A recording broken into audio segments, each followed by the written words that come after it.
Assalamualaikum warahmatullahi wabarakatuh. Selamat siang semuanya, mahasiswa Akademi Kesehatan Asim Saleh Semarang. Untuk kali ini kita akan melaksanakan pembelajaran mandiri, ya, dengan mata kuliah farmakologi. Topiknya yang akan Ibu jelaskan mengenai konsep dasar pemberian obat.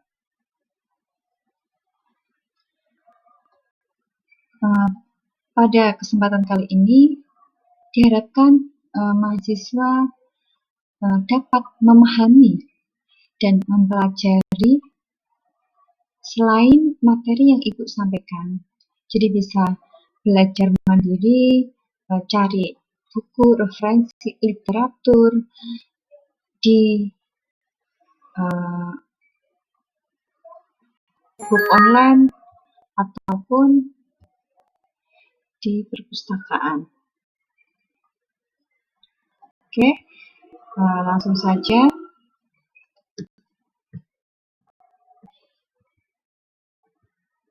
Oke, untuk learning outcome yang Ibu harapkan pada konsep kali ini, mahasiswa dapat memahami mengenai bentuk obat dan perhitungan dosis. Karena kenapa? Outputnya Anda nantinya akan bekerja di berbagai instansi kesehatan ataupun non-kesehatan. Kita sebagai tenaga kesehatan harus bisa keterampilan mendasar itu menghitung dosis, seperti itu ya.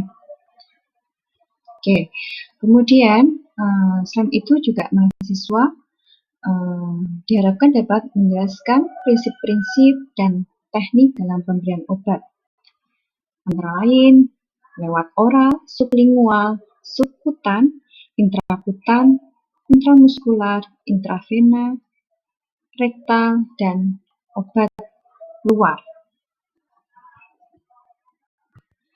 Yang pertama yang harus Anda ketahui adalah mengenai pengertian apa sih itu obat. Obat sangat banyak definisinya. Di berbagai literatur kalian bisa melihat, ya, searching sendiri. Nah, Ibu ambil salah satu pengertian di bawah ini. Obat adalah semua zat, baik terbuat dari alam, contohnya seperti berasal dari hewan ataupun tumbuhan, ataupun berasal dari kimiawi, ya, kimia, yang dimana sesuai dengan takaran dosis yang tepat. Tujuannya apa? Yaitu untuk menyembuhkan, meringankan, ataupun mencegah suatu penyakit dan gejala-gejalanya. Di sini yang tadi sudah Ibu sampaikan sedikit, tujuannya apa? Yang pertama itu untuk menghilangkan rasa nyeri. Rasa nyeri di sini adalah semisal ada nyeri di beberapa organ tubuh, ya.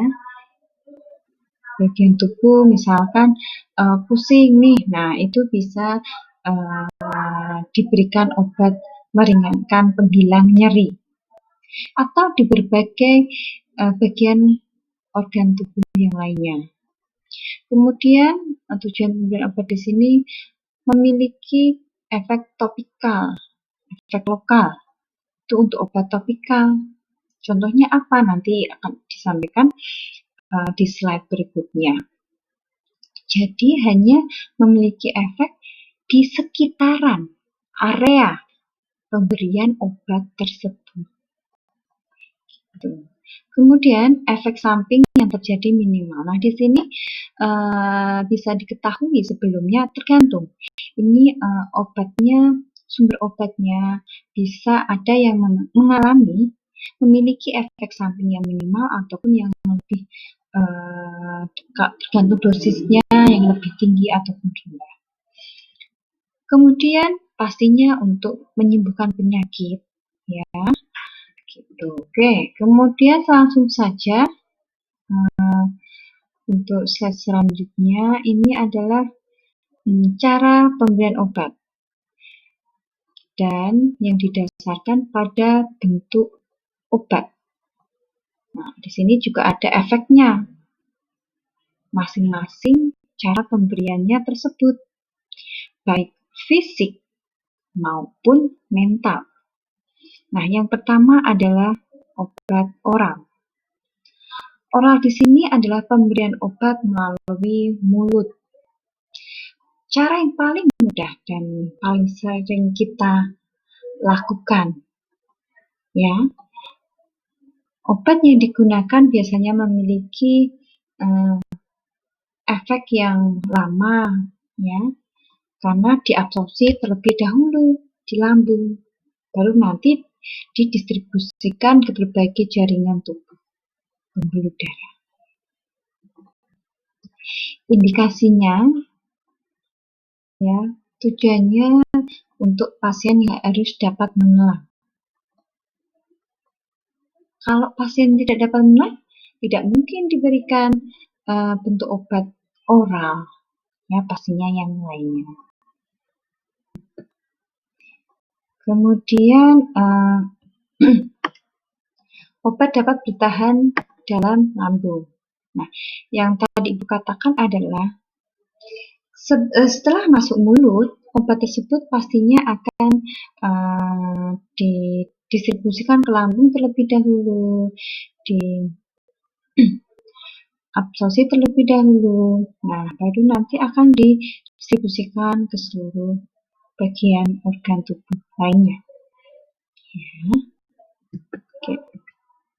Kemudian, nah ini tadi sudah oral, sekarang bentuk obat parenteral. Parenteral. Nah, kita harus sudah mulai ya pakai bahasa kesehatan, ada obat oral, parenteral. Jadi harus tidak asing lagi ya bagi kalian untuk mendengarkan bahasa ataupun kiasan yang ada di kesehatan. Nah, parenteral di sini adalah pemberian obat melalui pembuluh darah atau jaringan tubuh.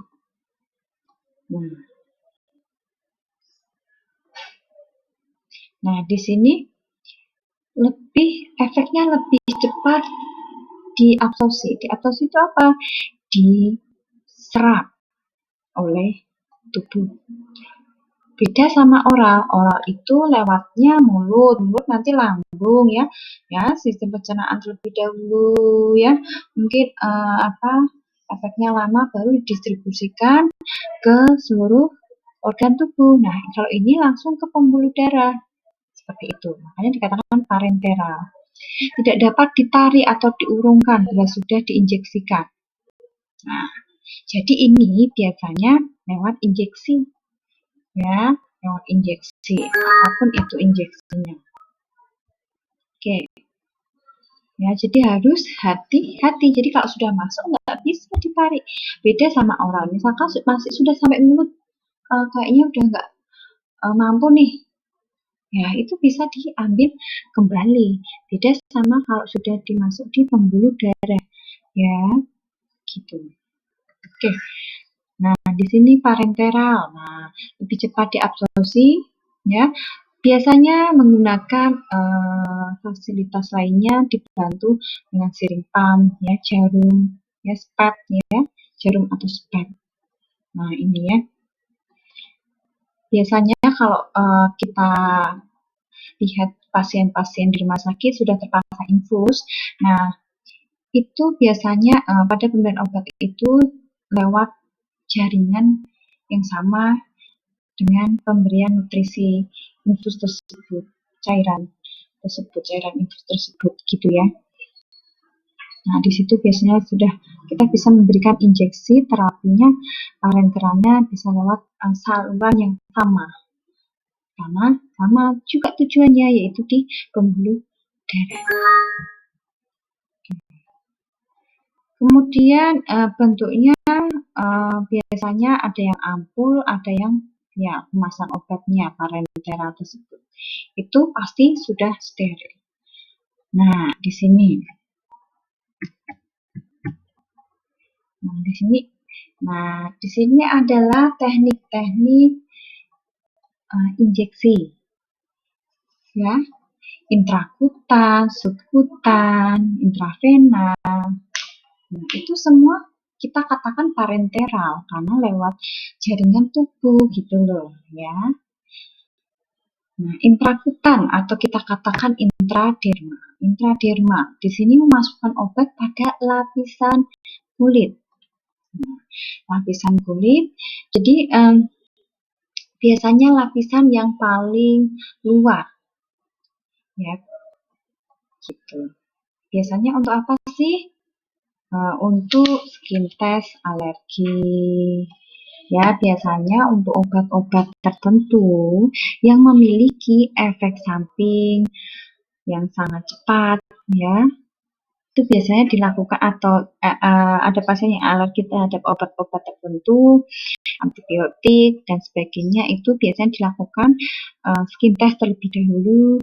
Baru kalau kita lihat 15 menit tidak ada efek apapun, baru obat itu bisa dimasukkan. Kemudian mantuk teks tuberkulin, teks mantuk biasanya untuk pemeriksaan TB. Ya, tidak boleh di fase pada pemeriksaan tersebut diabsorpsi lebih lambat karena menjadi lapisan kulit. Ya, kalau kita lihat anatomi kulit, jadi dari epidermis, subdermis, ya kan. Nah, di sini memasukkan obat perlahan sampai berbentuk gelembung kecil. Biasanya ciri khasnya obat skin test itu setelah kita injeksikan ada bekasnya, yaitu terlihat gelembung-gelembung kecil di atas kulit. Biasanya berapa cc yang diberikan? Cukup 0,1 cc. Tergantung jenis obatnya, biasanya perbandingannya 1:9. Artinya 0,1 cc obat yang sudah dioplos. Obat tersebut misalnya obat antibiotik nih, 0,1 cc. Nah, yang 0,9-nya itu dari Aquades, jadi 1 cc. Kemudian, sebelumnya ditandai di area penyuntikan dengan diameter kira-kira 1 inci sampai 2,5 inci ya sentimeter. Dan reaksi dilakukan 15 menit setelah penyuntikan. Nah, jadi setelah kita lakukan skin test, kita tunggu dulu tuh 15 menit setelah penyuntikan. Nah, di sini harus diperhatikan. Nilai positifnya jika ditandai adanya rubor, dolor, kalau melebihi daerah yang ditandai, artinya pasien alergi terhadap obat antibiotik tersebut. Rubor, dolor, kalau jadi ada pembengkakan bisa, terasa panas bisa, kan seperti itu. Ya, misalkan tidak pasti pasien itu efeknya sendiri-sendiri, ada yang misalkan habis disuntik dia panas nih, ya, sebenarnya nggak panas. Kemudian setelah habis disuntik dia gatal-gatal seluruh tubuh atau ada bengkak di bagian organ-organ tubuh tertentu. Oke, kemudian biasanya kalau untuk kita melakukan injeksi tes mantul, kita mendapatkan hasilnya itu 2-3 kali. Dilakukan 2-3 kali. Kita tunggu 48 sampai 72 jam. Itu kurang lebih 2 hari atau 3 hari baru kita ketahui hasil dari tes mantul tersebut. Nah, ini nih kita lihat gambarnya ya dari injeksi intrakutan. Jadi lihat ya, ada gelembung kecil di situ. Nah, ya, jadi di epidermisnya. Nah, ini subkutan, ini muskular. Ya, jadi kita mungkin kira-kira hanya 15 derajat. Ya, mungkin 15 derajat, 10 derajat, seperti itu ya. Jadi biasanya pakai spet yang 1 cc cukup.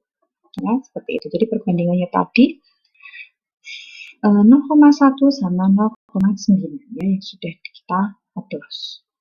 Oke. Nah, kemudian kita beralih ke teknik injeksi subkutan. Subkutan ini biasanya teknik injeksinya 45 derajat sampai 90 derajat. Jadi memasukkan obat di bawah kulit, ya, jadi epidermis bawahnya lagi tadi. Ya, berarti subkutan tadi, ya, urutannya. Nah, ini biasanya untuk vaksin, saat kita melakukan vaksin atau preoperasi medication, atau untuk insulin juga bisa, ya, heparin. Nah, biasanya itu lokasinya bisa di deltoid, itu di lengan kanan bagian atas, kemudian rectus femoris itu di bagian paha, ya, kemudian di abdomen bawah juga bisa. Ya, jadi injeksinya bisa 45 ya, jadi miring, jadi itu bisa 45 atau tegak lurus ya 90. Nah, ini ya bisa kita lihat pada gambar di slide ini ya. Ini kita ketahui, kita harus tahu dasar dari anatomi kulit tersebut ya. Kita harus tahu konsepnya dulu. Ya, kalau kita tidak tahu konsep dari kulit, ya, kita nggak bisa tahu mana bagian yang tepat untuk kita lakukan injeksi. Nah, ini dari pertama bagian luar epidermis, kemudian dermis, kemudian subkutan, dan muskuler atau otot. Nah, tadi yang sudah kita lalui apa sih? Intrakutan atau intradermal. Nah, ini nih 10 sampai 15 derajat. Tipis aja ya pada saat melakukan injeksi. Jangan lupa jarum, kan di sini kalau jarum ada diameternya, lubangnya harus menghadap ke atas.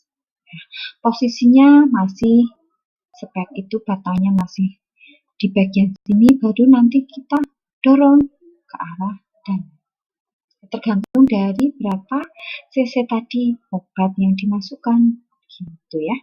Kemudian tadi ada subkutan. Nah, subkutan ini agak 45 sampai 90 bisa ya, 45 bisa, teknik 45 derajat bisa, 90 juga bisa ya. Jadi bisa tegak lurus ataupun miring. Kalau intravenous, di venanya kita harus cari venanya dulu ya, harus tepat vena itu ya, di semua bagian organ tubuh pasti ada venanya ya, kalau untuk mengalirkan darah. Nah, kalau muskular ini otot paling tingkatan kulit paling dalam gitu ya. Nah, ini bisa kita lihat posisi tangan ya. Kalau intradermal itu lebih nyaman ya, seperti ini ya, kita dorong seperti ini. Intravenous ya seperti ini. Jangan lupa lubang bagian jarumnya menghadap ke atas itu ya. Nah, ini tegak lurus seperti itu ya, harus dipahami. Kalau Anda intradermal pakai posisi tangan seperti ini nyaman tidak? Nah, jadi harus kita biasakan posisi tangan yang dominan untuk lebih maksimal dalam memberikan terapinya, gitu ya. Jangan sampai berisiko untuk orang lain ataupun diri kita sendiri. Jadi teknik-teknik dasar ini harus lebih diperhatikan, ya gitu. Jadi melindungi diri kita sendiri dan orang lain, gitu ya. Ini harus dipelajari sangat. Oke, kemudian intramuskular. Nah, intramuskular di sini posisinya 90 derajat, tadi tegak lurus, dimasukkan sampai ke otot. Nah, ini diabsorpsi lebih cepat daripada subkutan, pastinya karena lebih dalam ya bagiannya, karena suplai darahnya lebih besar di situ ya. Otot kan lebih besar. Kemudian otot dapat menampung volume obat yang lebih besar, jadi lebih banyak daripada subkutan. Lokasinya di mana? Di dorsogluteal, di ventrogluteal, di rectus femoris, factulateralis, deltoid, dan pons triceps. Nah, ini bagian-bagian ini harus Anda pelajari. Dorsogluteal di mana? Bagian belakang pantat, ventrogluteal juga sama. Femoris di mana? Di pantat. Nah, ini bahasa-bahasa kedokteran ini harus Anda pahami dari awal. Ya, deltoid, pons triceps, bagian bawah lengan, dan sebagainya. Gitu ya.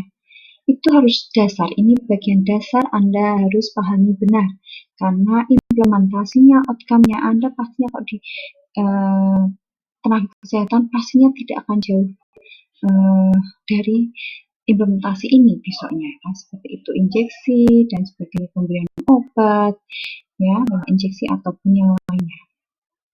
Begitu ya. Jadi ini termasuk parenteral juga.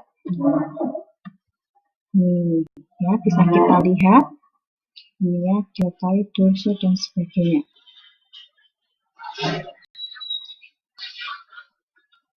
Ini scapula, ini di aksilanya. Humerusnya di sini. Ya, biasanya di sini ya kita lakukan deltoid ya.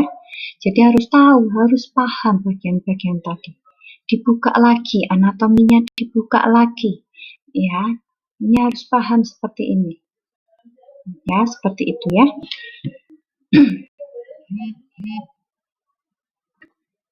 Nah, kemudian intravena. Intravena itu di pembuluh darah. Nah, di semua vena tuh banyak di semua bagian organ tubuh. Vena sepalika, basalika, radialis, ya, metakarpal, medial subital. Nah, vena-vena itu yang berwarna agak biru kehijauan itu ya. Jadi bisa kita lihat di semua organ tubuh kita. Ya, gitu. Efeknya pastinya lebih cepat. Nah, pada pemberiannya agak sedikit perlahan. Amati reaksi pasien. Kadang kalau cepat kan ada reaksi nyeri itu. Nah, itu harus diperhatikan. Stop segera bila tubuh reaksi yang tidak diinginkan. Ya. Ini bisa dijadikan intravenous push atau bolus. Ada continuous infection, ada external container.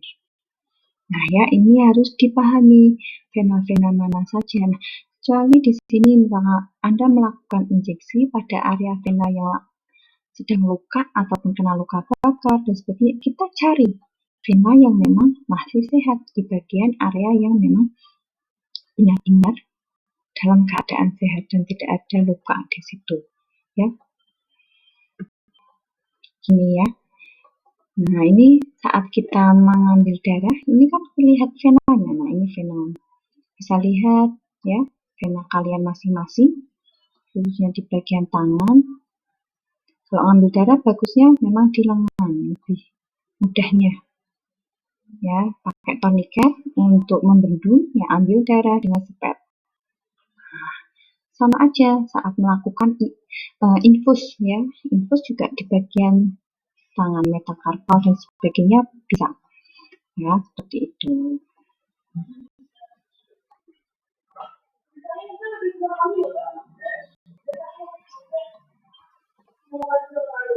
Oke, mungkin sampai sini dulu materi Ibu ya. Untuk selanjutnya, pertemuan selanjutnya adalah masih teknik pemberian obat, karena teknik pemberian obat ini sangat banyak.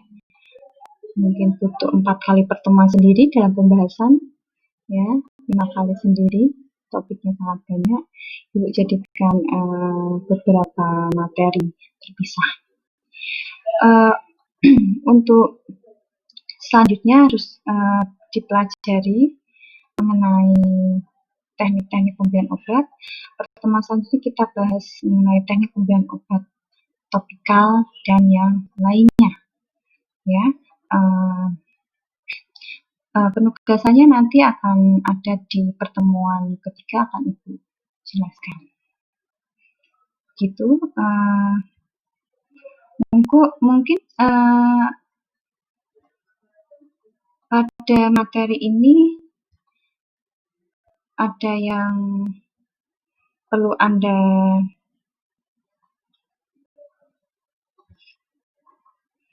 cari lagi di berbagai slide yang memang belum ada ya, di berbagai materi ya, mencari literatur yang mana bisa membantu Anda